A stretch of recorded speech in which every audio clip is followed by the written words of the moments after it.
Halo semua, hari ini kita mempelajari materi farmakognosi dasar ya. Ya ini dasar-dasar dari farmakognosi. Langsung saja kita mulai ke materinya. Nah, untuk pendahuluan, istilah farmakognosi pertama kali dicetuskan oleh Settler pada tahun 1815. Dia ini seorang peneliti kedokteran di Halle, Jerman.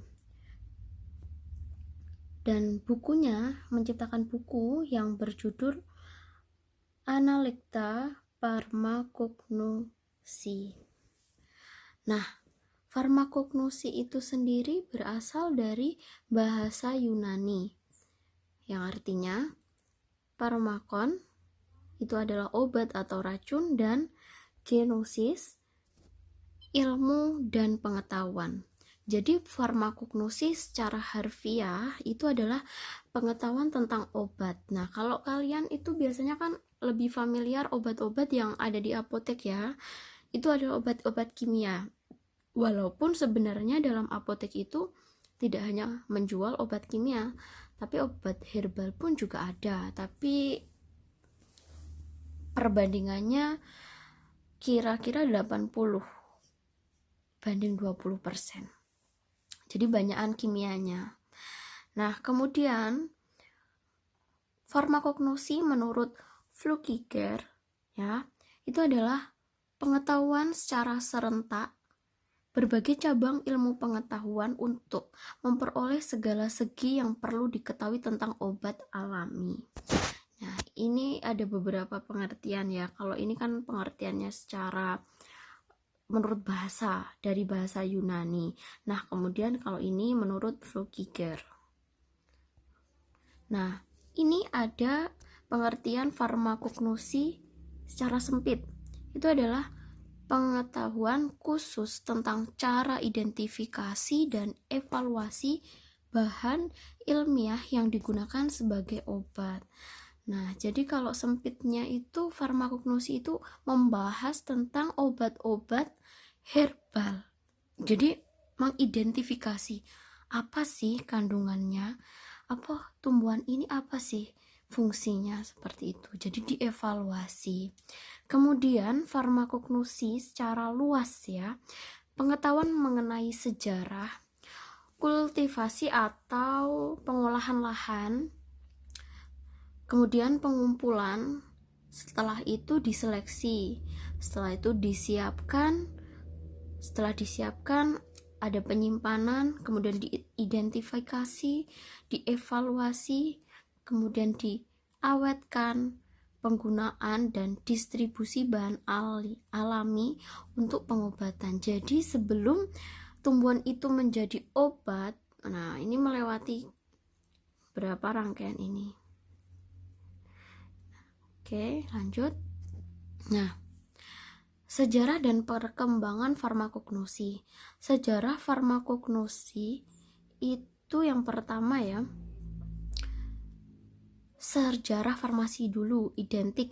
Nah, farmasi sebelum adanya obat-obat kimia, sejarah farmasi itu identik dari sejarah farmakognosi ya, karena pengalaman penggunaan bahan alami dalam menyembuhkan penyakit, memelihara kesehatan, mencegah penyakit, meringankan penderita dan rasa sakit, serta semua yang berhubungan dengan minuman dan makanan kesehatan. Nah, ini contoh penggunaan opium, kina, kemudian ada kelembak, daun digitalis itu sebagai bahan pengobatan. Jadi maksudnya di sini yaitu sejarah farmasi itu sendiri itu dimulai dari farmakognosi, dari obat-obatan. Sebelum ada obat kimia yang saat ini kita konsumsi, nggak sering ya, tapi kalian pasti tahu sejarahnya itu dimulai dari farmakognosi dulu.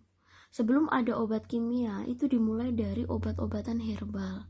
Yang pertama atau contohnya pada saat itu menggunakan ini, simplicianya. ya.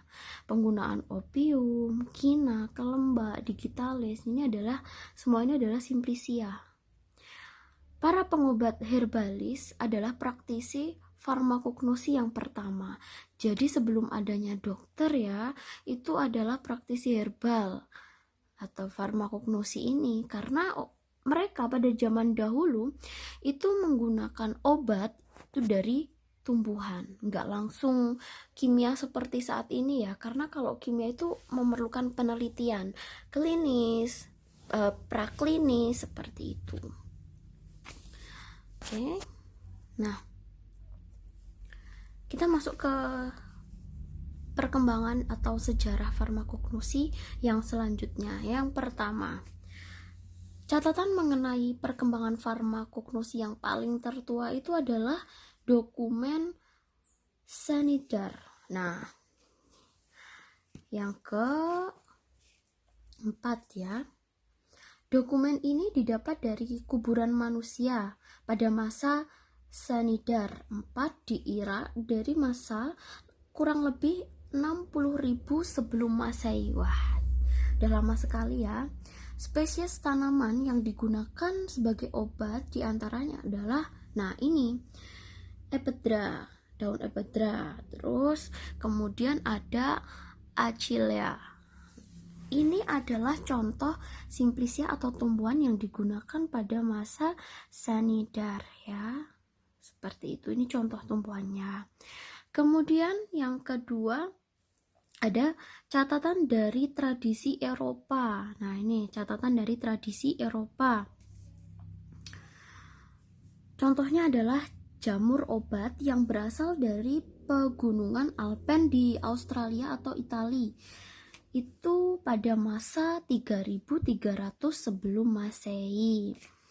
Tumbuhan tersebut adalah, ini contohnya, Piptoporus. Nah, dia itu mengandung asam agar yang berfungsi sebagai pencahar dan antibiotik. Nah, sebelum ditemukan antibiotik, kalian pasti udah sering pernah ya mendengar antibiotik. Yang paling umum itu adalah amoxicillin. Nah, sebelum ditemukannya amoxicillin itu sendiri, pada masa ini catatan tradisi Eropa ini, dia menggunakan Piptoporus, digunakan sebagai antibiotik atau pencahar. Kemudian yang ketiga ada catatan lain yang penting berasal dari Mesir ya. Dari Mesir yang dikenal dengan nama Papyrus Ebers. Catatan ini berasal dari masa 1500 sebelum Masehi. Ya. Dan berisi mengenai berbagai jenis penyakit dan pengobatannya. Ketepatan diagnosis catatan ini sangat baik sehingga catatan ini dijadikan pegangan bagi dunia pengobatan. Jadi waktu zamannya Papyrus Ebers ini, diagnosanya itu sangat bagus. Kalian tahu diagnosa ya? Diagnosa itu kalau farmasi fungsinya adalah tentang meracik obat, menyiapkan sediaan obat. Nah, kalau dokter itu mendiagnosa. Jadi kayak, oh ini keluhannya. Misal dia pusingnya itu di tengkuk. Nah, diagnosa dokter itu adalah hipertensi. Jadi pusingnya itu karena hipertensi. Nah, itu namanya diagnosa. Diagnosa itu melihat atau menyebutkan suatu penyakit dari gejala seperti itu. Nah, pada zamannya Papyrus ini, diagnosanya itu sangat baik. Jadi buku catatannya ini digunakan sebagai pegangan bagi dunia pengobatan pada kala itu sebelum berkembang saat ini. Paham ya? Kemudian lanjut. Nah, ini masih pada sejarah dan perkembangan farmakognosi. Ini adalah orang-orang yang berperan ya. Nah, kalau ini kan berdasarkan catatan-catatan. Sama sih sebenarnya ini juga, tapi ini lebih menonjolkan ke siapa sih seperti itu ya. Yang pertama ada Hippocrates. Nah, pada masa 460 sampai 375 sebelum Masehi. Nah, Hippocrates menulis mengenai praktik medis dalam bukunya Corpus Hippocraticum. Nah, ini ya. Ini adalah bukunya si Hippocrates tadi. Atas jasanya tersebut, Hippocrates dikenal sebagai bapak kedokteran. Nah, dan kini setiap dokter yang baru dilantik, dia akan mengucapkan sumpah Hippocrates. Nah, jadi ini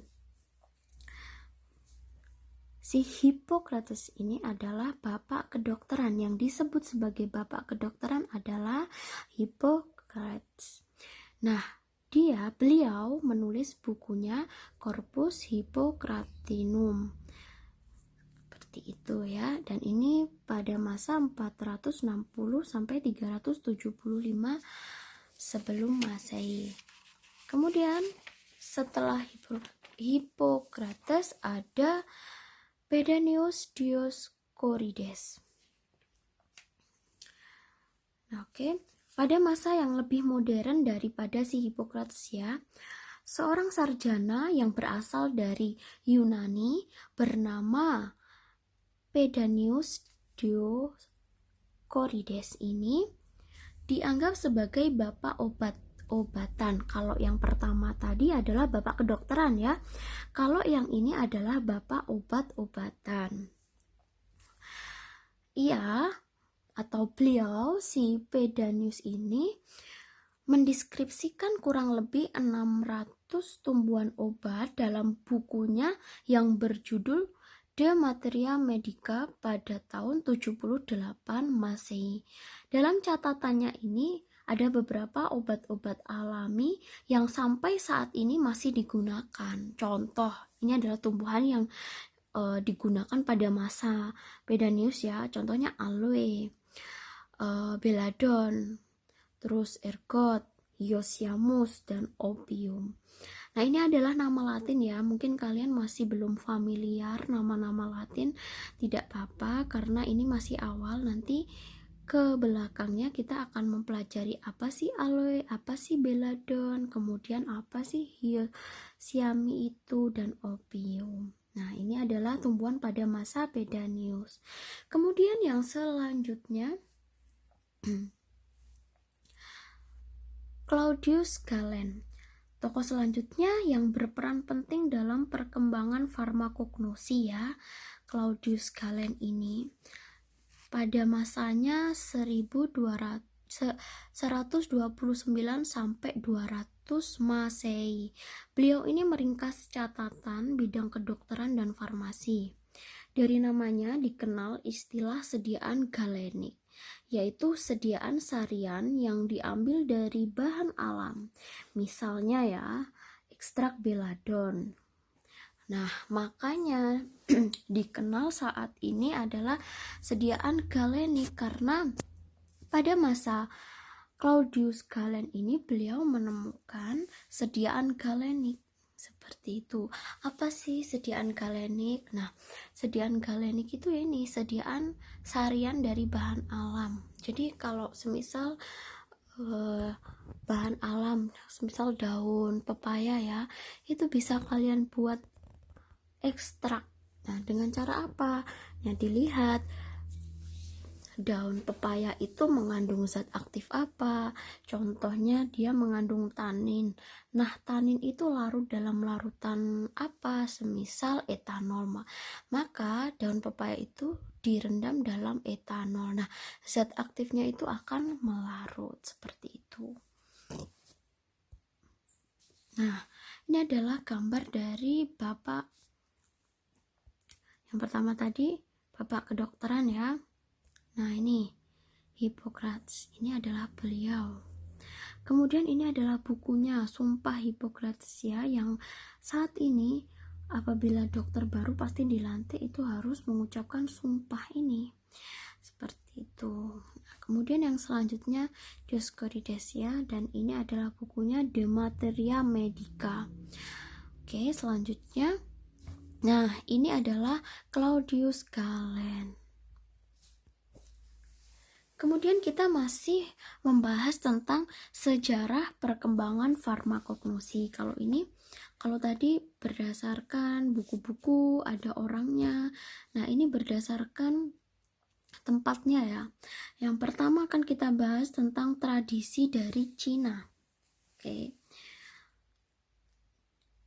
Dari tradisi Cina dikenal suatu catatan, yaitu bukunya ya. Nih, Shen Nongpen Chao Jing. Mungkin saya kurang fasih dalam membaca bahasa Cina ya, karena sangat jarang. Nah, artinya risalah obat dari negarawan yang hebat. Arti dari ini ya. Catatan ini mencakup 365 obat yang kebanyakan berasal dari tumbuhan. Oke, nah ditulisnya itu pada tahun 200 sebelum Masehi. Nah, selain Shen Nongpen Chao Jing, ada yang masih dari Cina pada abad ke-16. Nah, ini dia menciptakan buku Ben Chao Gangmu ini ya. Yang memuat sekitar 1892 obat dari lebih dari 11.000 resep. Beberapa contoh tumbuhan obat tradisional Cina pada masanya itu contohnya ini tumbuhannya. Ya. Singiber officinale, kemudian ada Ephedra sinca, seperti itu. Kemudian selain dari Cina, ada juga tradisi perkembangan farmakognosi dari India. Nah, dari India, ini adalah tradisi India atau yang biasa disebut Ayurveda. Juga memegang peranan yang sangat penting dalam sejarah farmakognosi ya ini. Nah, contoh-contoh obat yang digunakan pada masa atau tradisi Ayurveda diantaranya ini contoh obatnya ya. Nah, Nigella sativa, Phyllanthus niruri, Piper nigrum. Nah, mungkin kalian kurang familiar juga ya, ini nama latin dari tumbuhan yang ada di sekitar kalian sih sebenarnya, tapi mungkin kalian belum tahu saja. Nanti akan kita bahas lebih pada bab berikutnya. Kemudian selain dari Cina, selain ada dari India, nah dari Indonesia sendiri ada ya. Nah, dari Indonesia, jamu dikenal sebagai obat tradisional asal Indonesia yang diduga berasal dari Keraton Surakarta dan Yogyakarta. Buku catatan yang penting dari Indonesia itu ada Serat Kauruh dan Serat Centini. Buku ini memuat obat-obat dari alam dan cara pengobatan selain cerita rakyat. Jadi ada ya yang cerita rakyat itu maksudnya turun temurunnya. Oh, jadi katanya ini bisa digunakan untuk ini, caranya begini. Nah, di buku ini Serat Kauruh dan Serat Centini ini selain dari cerita rakyat juga memuat tentang pengobatan tradisi pada masanya di Indonesia. Nah, contoh-contoh obat atau tanaman tumbuhan yang dimuat dalam bukunya ini adalah contoh Syzygium aromaticum, Myristica fragrans, Orthosipon, kemudian Eugenia Jambolana, Alpinia galanga, dan masih banyak lagi. Nah, ini adalah bukunya yang dari Cina tadi ya. Nah, ini. Oke. Nah, kalau ini dari Indonesia ya, bukunya itu aksara Jawa. Oke. Selanjutnya kita masuk ke tata nama Latin tanaman obat. Langsung saja, tata nama Latin tanaman obat. Jadi dalam farmakognosi itu kita akan lebih membahas tentang nama Latin. Kalau mungkin kalian di SMP bahasnya kalau bahasa Latin ya, bahasa Inggris ya. Kalau di SMK Farmasi kita juga akan selain bahasa Inggris, kita juga akan membahas tentang bahasa Latin. Nah, yang paling dasar, nama Latin tanaman. Contoh ya, Dalam nama Latin tanaman itu memuat yang pertama ada genus, kemudian yang kedua ada spesies. Pelan-pelan ya, kita akan membahas secara rinci. Contoh tanamannya adalah temulawak.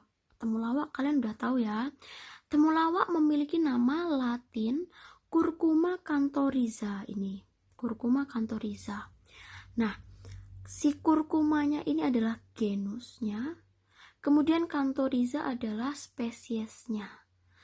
Jadi nama Latin dari temulawak adalah Curcuma canthoriza. Nah, cara penulisan nama Latin dari tanaman, contohnya ini kita ambil contoh temulawak ya.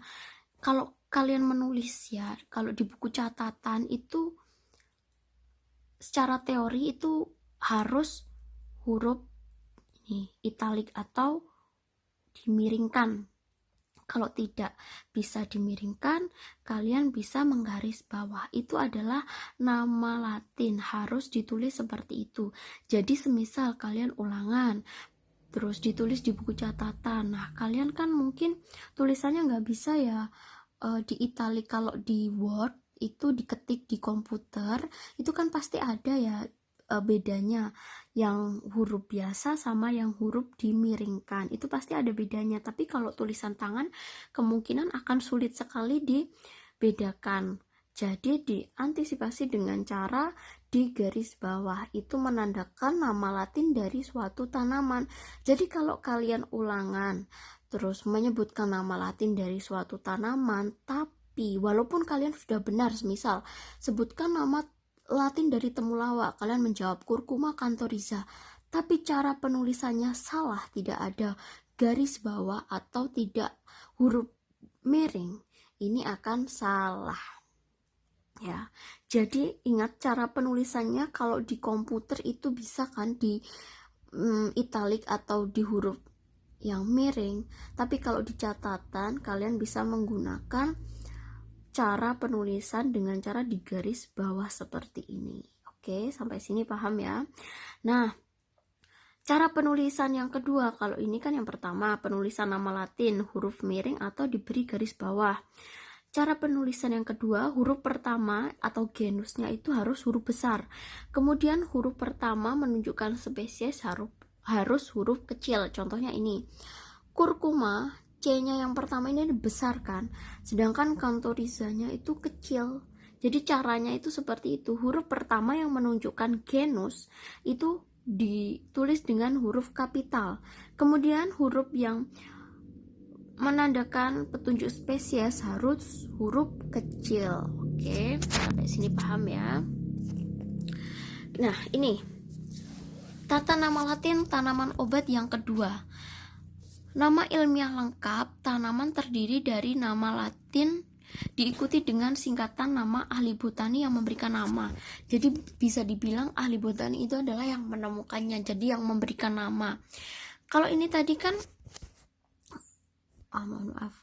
ini tadi kan kita mengambil contoh temulawak. Sekarang kita akan mengambil contoh nih, Psidium guajava.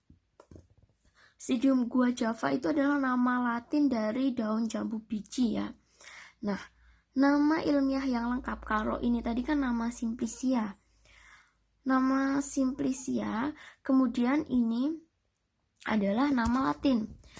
Pasti kalau nama Latin yang lengkap itu di belakangnya ada tanda, semisal ini kan Psidium guajava, L. L itu apa sih?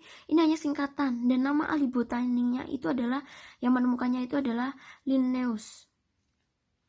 Contoh, selain Psidium guajava, contohnya Oryza sativa. Ada Miller, ya. Ada ini Hout, Myristica fragrans Hout. Nah, ini adalah nama ahli botaninya. Ini yang disebut nama Latin lengkap. Itu ada singkatan ahli botani yang menemukannya. Nah, kemudian yang ketiga, tata nama Latin tanaman obat yang ketiga, cara menulisnya. Nama Latin tanaman tidak lebih dari 2 kata. Jika lebih dari 2 kata atau 3 kata ya pasti, berarti kalau lebih dari 2 itu berarti ada 3. Kata yang kedua dan yang ketiga itu harus digabungkan dengan tanda seperti ini, strip ya. Dipteris filik strip mas ya. Jadi kalau ada tiga nama atau tiga kata, hurufnya itu yang belakang setelah huruf yang kedua itu dikasih tanda strip. Kemudian penggunaan satu nama Latin untuk dua tanaman yang berbeda atau bisa disebut homonim dapat terjadi karena ahli botani lain keliru menggunakan nama Latin tersebut yang juga cocok dengan uraian morfologi tanaman. Jadi nanti apabila kalian menemukan nama Latin, ya kok sama namanya padahal tumbuhannya beda, itu adalah dari kesalahan ahli botani yang keliru memberikan nama tersebut. Nah, nama Latin dari bagian tanaman. Jadi semisal kalian tahu temulawak kan? Temulawak itu masuk ke nama Latin atau bagian tanaman rhizome atau rimpang. Jadi dia bentuknya rimpang kan. Ada lagi yang pertama radik, itu akar. Tubera itu umbi, kemudian flos itu bunga, fructus buah, semen biji, lignum kayu, kemudian kortek itu adalah kulit kayu. Jadi beda ya, lignum itu yang digunakan adalah kayu, kalau kortek itu hanya kulitnya, misal kulit kayu manis seperti itu. Kemudian ada caulis atau batang, folium daun, dan herba seluruh bagian tanaman. Maksudnya itu herba itu jadi daunnya digunakan, batangnya, bunganya, sampai akarnya itu digunakan, itu namanya herba. Jadi ini adalah bagian-bagian dari tanaman yang digunakan. Jadi ini nama latinnya dari bagian. Kalau akar nama latinnya radik, rimpang rhizome, bahasa latinnya bunga flos, biji semen, seperti itu. Kemudian tata nama Simplicia obat. Nah, kalau tadi kan nama Latin, sekarang nama Simplicia. Dalam ketentuan umum Farmakope Indonesia atau yang disingkat FI, disebutkan bahwa nama Simplicia nabati ditulis dengan menyebutkan nama genus atau spesies nama tanaman, diikuti nama bagian tanaman yang digunakan. Jadi untuk membedakan nama Latin sama nama Simplicia, kalau nama Simplicia itu adalah menyebutkan bagian tanaman yang digunakan. Jadi genus atau spesies plus nama tanaman yang digunakan. Saya ambil contoh Timi herba. Berarti dia menandakan kalau herba itu seluruh bagian tanaman yang digunakan, tumbuhan herba Timi. Kemudian ada digitalis folium, berarti hanya daunnya saja, kan folium tadi daun ya. Nah, ini nomor 10. Berarti dia hanya digunakan daun digitalisnya. Oke. Nah, Singiber rhizome, jadi yang digunakan adalah rimpangnya, seperti itu. Untuk membedakan nama Simplicia dengan nama Latin, nama Simplicia itu adalah nama genus atau spesies diikuti dengan nama bagian tanaman yang digunakan. Nah, ini contoh petunjuk. Kalau tadi kan genus, ini kemudian sekarang sama saja ya. Ini spesiesnya Belladon herba. Berarti yang digunakan seluruh dari bagian, ya daun, ya bunga, ya akar, semuanya digunakan. Kemudian ada radik. Kalau radik itu yang digunakan hanya akarnya saja. Ada Stramoni herba, berarti dia digunakan semua dan atau seluruh bagian dari tanaman, seperti itu. Kemudian yang selanjutnya, nah apabila seperti ini contohnya ya, genus, spesies, nama bagian tanaman, ini adalah tata nama Simplicia yang benar. Jadi contoh kalau tadi kan, nah Belladon herba, seperti itu. Lah kalau ada 3 huruf, ada curcuma, aeruginosa, rhizome. Kalau tata nama yang tadi yang pertama ini, nah huruf pertama yang menamakan atau menandakan dia genus itu harus huruf besar atau kapital. Kemudian yang menandakan dia spesies itu harus huruf kecil. Nah sama kan, ini Curcuma aeruginosa, C-nya itu genusnya besar, kemudian A-nya spesiesnya itu kecil, dan rhizome ini adalah nama bagian tanaman yang digunakan, harus huruf besar. Nah, ini rhizome itu adalah rim pangkal sisi fructus. Jadi dia adalah yang digunakan adalah buahnya, seperti itu. Ini adalah nama Simplicia obat. Jadi untuk menandakan mana sih yang namanya nama Simplicia? Nama Simplicia itu adalah nama yang diikuti dengan nama bagian tanaman yang digunakan, seperti itu. Nah, ini adalah ejaan bahasa Latin tanaman obat. Umumnya dibaca sebagaimana tertulis dalam bahasa Indonesia. Ada beberapa hal pengucapan berbeda yang tertulis ini ya. Semisal ada I, katanya I, itu dibaca E. Contohnya ini ya. Galang, kalau tulisannya galangai, tapi bacanya galangi. Kemudian imperatae, bacanya imperate. Kalau A itu dibaca E. Kemudian kalau C, ada huruf C dalam nama Latin, itu dibacanya K jika diikuti huruf A, O, U atau konsonan. Contoh, kalau ini kan tulisannya cacao ya, bacanya kakao. Ada curcuma, bacanya kurkuma. Kemudian ada fructus. Fructus ini bacanya fructus, seperti itu. Jadi kalau A dibaca E, galangi, seperti itu.